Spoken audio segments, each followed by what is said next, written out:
C'est une politique, moi j'ai souhaité maintenant qu'on n'abatte plus un arbre parce qu'il était malade, parce qu'on a toujours une petite maladie, mais ceux qui ne posaient pas de problème de sécurité n'en poseront pas dans les 5 ans.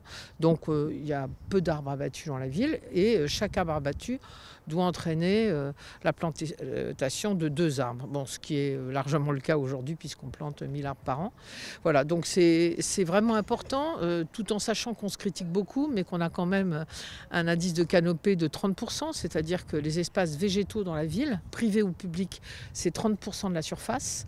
C'est quelque chose de correct, très correct par rapport à une grande ville, même si les espaces privés, s'ils apportent la même protection contre le réchauffement climatique en absorbant le carbone, évidemment n'ont pas le même intérêt pour ceux qui ne peuvent pas y avoir accès. Chaque ville a ses réponses. Bon, le plan de circulation il dépend largement de l'urbanisation de la ville.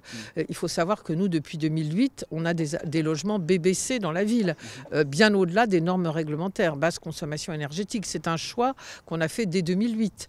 Nous avons réduit depuis l'agenda 21 de 2001 nos consommations électriques dans la ville de 40%, alors qu'on éclaire mieux.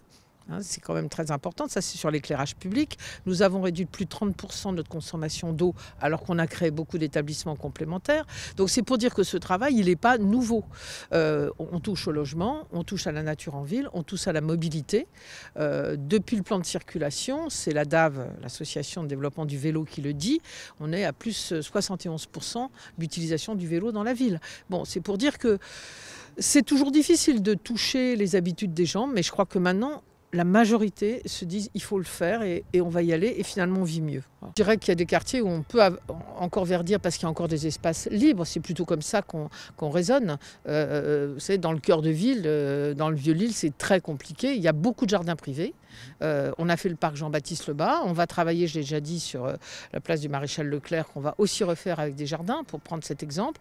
On a 2 gros projets actuellement où on essaie d'acquérir des terrains, mais c'est pas facile aujourd'hui d'avoir du terrain. En revanche, faire des petits jardins avec les habitants, on essaie d'y réfléchir. On l'a fait face à l'école Broca récemment avec les parents d'élèves. Leur permettre à la fois d'avoir des jeux d'enfants qui soient aussi beaucoup plus durables, moins en plastique, plus en bois, et des plantations. En face de l'école Broca, les parents ont fait des plantations d'herbes aromatiques et s'en occupent par exemple, et on fait toutes les fleurs aussi. Voilà.